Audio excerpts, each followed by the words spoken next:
Bethesda just decided to drop the entire 2019 roadmap for Fallout 76, just as I was leaving my house, so I do apologise, this video would have been up a couple of hours earlier, but I've kind of had to just get home and rush through it all. It's been over 100 days the game has been out now, and we've not seen any big content updates, but it turns out we're getting tons of them starting in spring. Most specifically, I think March 12th is the earliest day we'll start seeing some stuff coming up.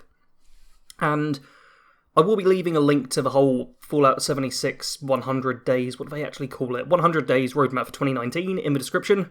I would advise reading through it. It's not too long, but is really, really worth a read.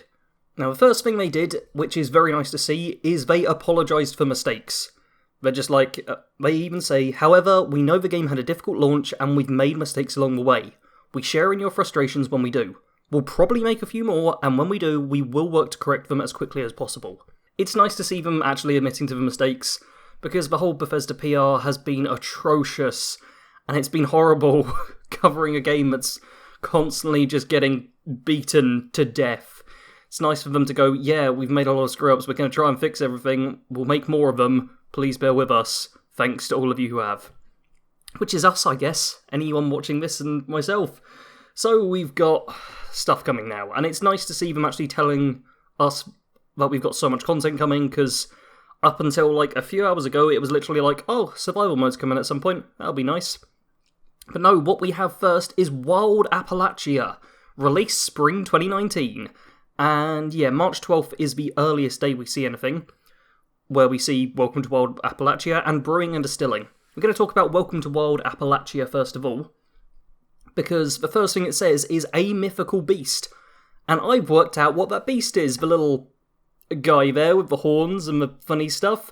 Yeah, I did my research in the very short amount of time I've come back. So, spoilers ahead. If you don't want to know what the creature is, skip ahead. I'll leave a time code on the screen right now. You won't be able to miss it. Skip ahead to that time, and you won't hear me, because I'm just about to reveal that the mythical beast is a Sheepsquatch.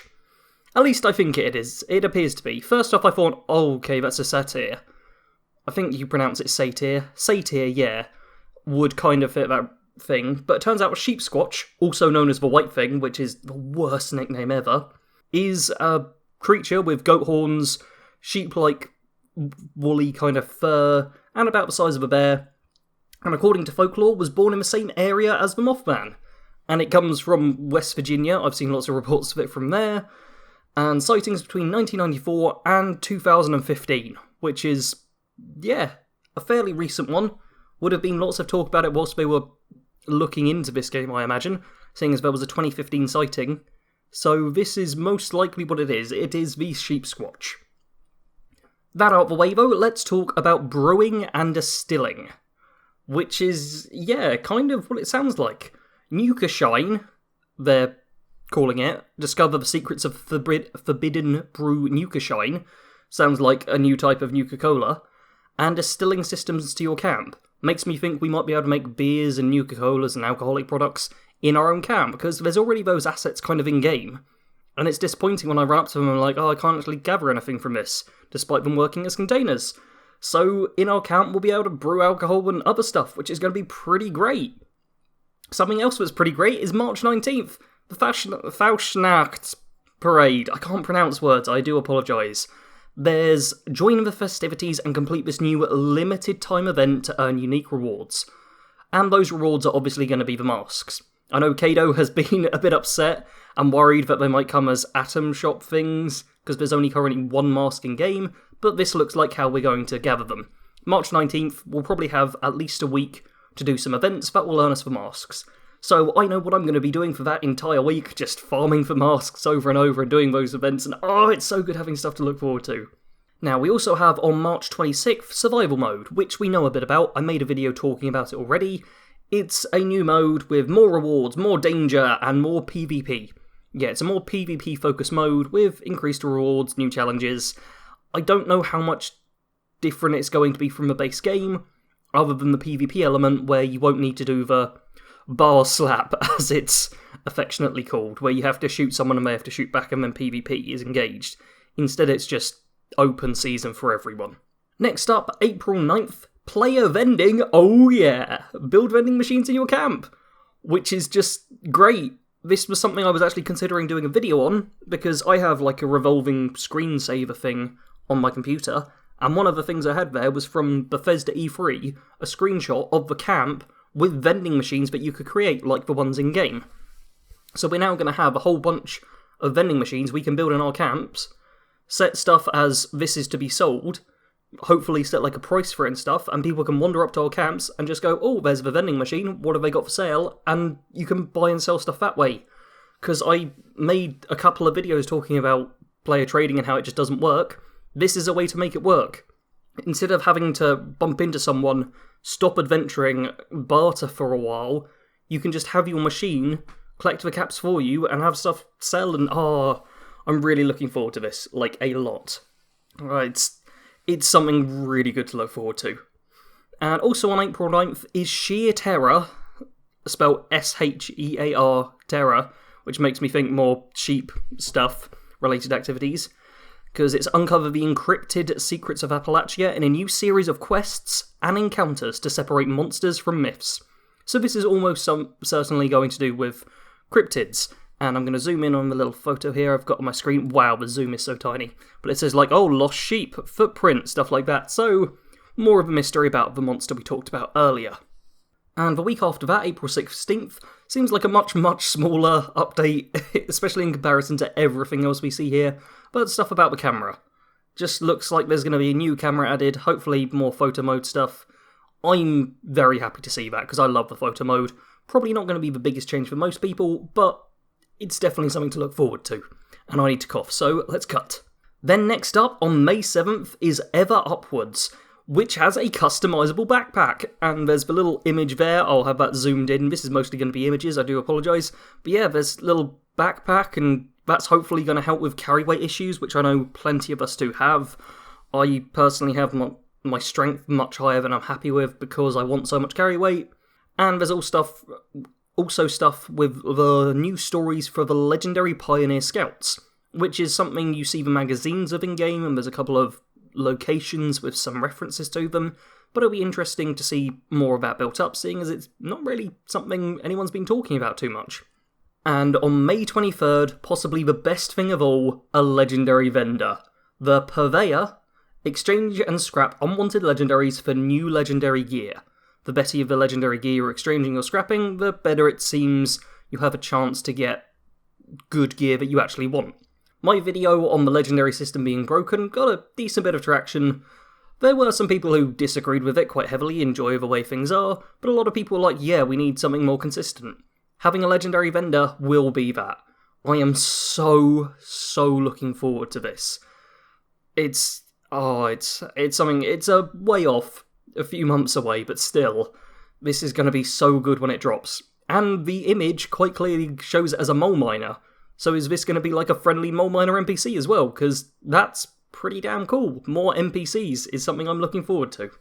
And that is it for the Wild Appalachia part, all of the stuff in spring. We've got much less information about the summer part, because they are staggering out the information a little bit, but in summer we've got Nuclear Winter coming, which is an entirely new way to play, which sounds like a new mode similar to Adventure and Survival mode. Adventure mode is the mode we currently play in, there'll be Survival mode, which is the more PvP focused one, and then this mode, Nuclear Winter, will be coming in summer, which I've just noticed Nuclear Winter is coming in summer is a bit odd, but it sounds, just from the name, that it might be more of a hardcore survival, think like Frost, or even back Fallout 4 survival mode felt more hardcore than 76 does at times. So I imagine that's going to be quite difficult and dangerous. And it says completely changing the rules of a wasteland, so there's a lot of stuff that could happen here.